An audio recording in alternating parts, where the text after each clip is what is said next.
પ્રભુ શ્રી રામનું જીવન છે એ સામાન્ય મનુષ્ય તરીકેનું જીવન અ, હોવા છતાં કેમ એ આજે પરમાત્મા તરીકે પૂજાય છે એની પાછળના કારણો તમને શું લાગે છે? બરોબર. પ્રભુ શ્રી રામને આપણે સામાન્ય કહીએ ભાઈ, બરોબર છે. પણ હું પર્સનલી એવું માનું કે જ્યારે આપણે આપણા જીવનના ઊંડાણોમાં જોઈએ, ત્યારે એ સામાન્ય લાગનારી વસ્તુ એકચ્યુઅલી અસામાન્ય છે. એ બહુ સહેલું નથી. પ્રભુ શ્રી રામના રૂપમાં શ્રીહરિ વિષ્ણુ જે રીતે જીવ્યા. તમે અત્યારે કીધું કે પ્રભુએ ક્યાંય ચમત્કારો કર્યા નથી. બિલકુલ ખરું છે. ભગવાન બધા જ ચમત્કાર કરી શકત. ભગવાનનો અવતાર શ્રીહરિ નારાયણ વિષ્ણુનો અવતાર શ્રીરામ અનેક બધા શાપ અને અનેક બધા વરદાનો, એ બધાનો નિચોડ, એ બધાને પૂરા કરવા માટે પ્રભુએ લીધેલો આ અવતાર. મોટાભાગે બધા અવતાર એવા જ હોય, કોઈકના આપેલા આશીર્વાદ હોય, કોઈકના આપેલા વચનો હોય, કોઈકના શાપ પૂરા કરવા માટે. ભગવાન બધું જ પોતાની અંદર સમાવી લે. શ્રી હરિવિષ્ણુની ખાસિયત એ કે તમે બધું જ, એવરીથિંગ ઇઝ વેલકમ. જે પણ છે બધું વેલકમ છે. અને એ બધાના નિચોડ રૂપે પ્રભુ અવતાર ધારણ કરે. એમાંનો આ એક અવતાર શ્રી રામ અવતાર. દરેક અવતારની પોતાની ઊંચાઈઓ, પણ પૂર્ણ પુરુષોત્તમ સ્વરૂપ જેને કહીએ આપણે એવું શ્રીરામ. ભગવાનની 16 કળાઓ જેમાં જોવા મળે એને શ્રી કૃષ્ણ અવતાર આપણે કહીએ, અને પૂર્ણ પુરુષોત્તમ સ્વરૂપ કહીએ એ રામ અવતાર. આમ જોવા જઈએ ને તો ભગવાને કોઈ પણ, જ્યાં મનુષ્ય તરીકે ભગવાન આવ્યા, કોઈનું સંતાન બનીને જ્યારે પ્રભુ આવ્યા અને લાંબા સમય સુધી આ પૃથ્વી ઉપર વિચરણ કર્યું પ્રભુએ, ત્યારે ભગવાને બહુ ચમત્કારો નથી બતાવ્યા. પણ જો તમે એને ફિઝિક્સની દૃષ્ટિએ અથવા તો કોસ્મિક સાયન્સની દૃષ્ટિએ એ રીતે જુઓ, આજે આપણા જીવનમાં આ બધી વસ્તુઓ સહેજ દેખાય છે, એટલા માટે આપણને એના ચમત્કાર દેખાતા નથી. એ સમયમાં વિમાનમાં ભગવાનનું જવું, થોડું પાછળ જઈને તમે વિચાર કરો કે અત્યારે આપણને 150-200 વર્ષના કારણે આપણને ખબર પડે છે કે વિમાન આપણે જોઈએ એટલે આપણને વિમાનની બહુ ઔચિત્ય લાગે નહીં. પણ 150-200 વર્ષ પહેલાંના જે લોકો હતા, એ જ્યારે રામાયણ વાંચતા હશે ત્યારે એમના માટે વિમાન એક બહુ ગજબની વસ્તુ હશે. સમુદ્ર ઉપર સેતુ બાંધવો, કે ભાઈ એમના નામથી પથ્થર તરી જવા, એન્જિનિયરિંગની દૃષ્ટિએ તો કમાલ છે જ, એમાં કોઈ પ્રશ્ન જ નહીં.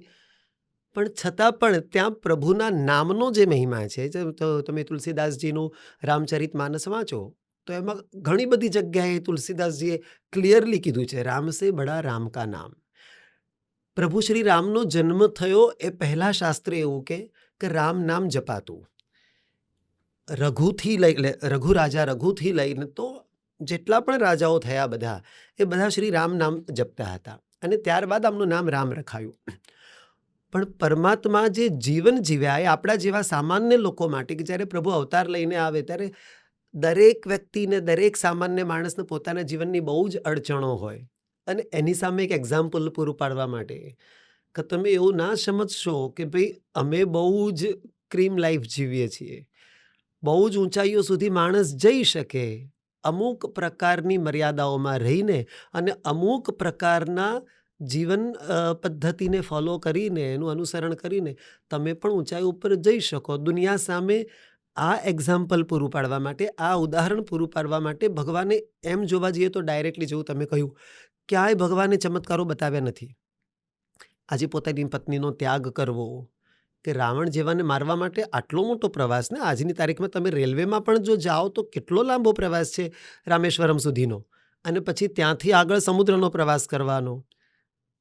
આમ જોવા જઈએ તો ચમત્કાર છે, પણ બધું જ સાયન્સના નિયમો કહો અથવા તો સહજતાથી જે થઈ શકે એ લેવલે કરેલી બધી વસ્તુઓ, કે હવે આપણે જોઈએ તો એવું લાગે કે જો ભગવાને પણ કાંઈ ચમત્કાર નથી કર્યા, છતાં ભગવાનને પણ પોતાના જીવનમાં જ્યારે મનુષ્ય અવતાર લીધો ત્યારે ભગવાનને પણ ભોગવવું તો પડ્યું.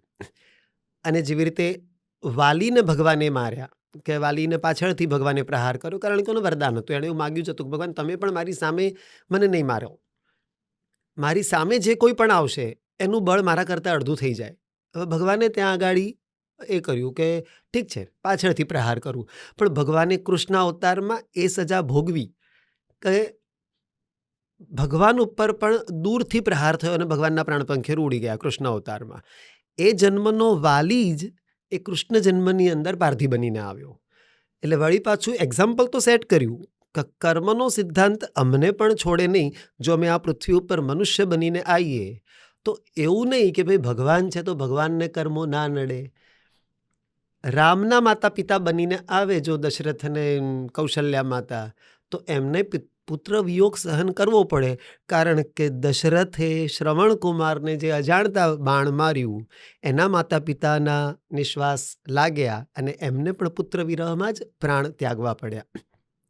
એટલે મૂળમાં દુનિયા સામે એક્ઝામ્પલ પૂરું પાડવા માટે કે અમે ભલે ભગવાન છીએ પણ પૃથ્વી ઉપર આવ્યા એટલે કર્મના સિદ્ધાંતો અડવાના અને એ તમારે ભોગવ્યા સિવાય છૂટકો નહીં.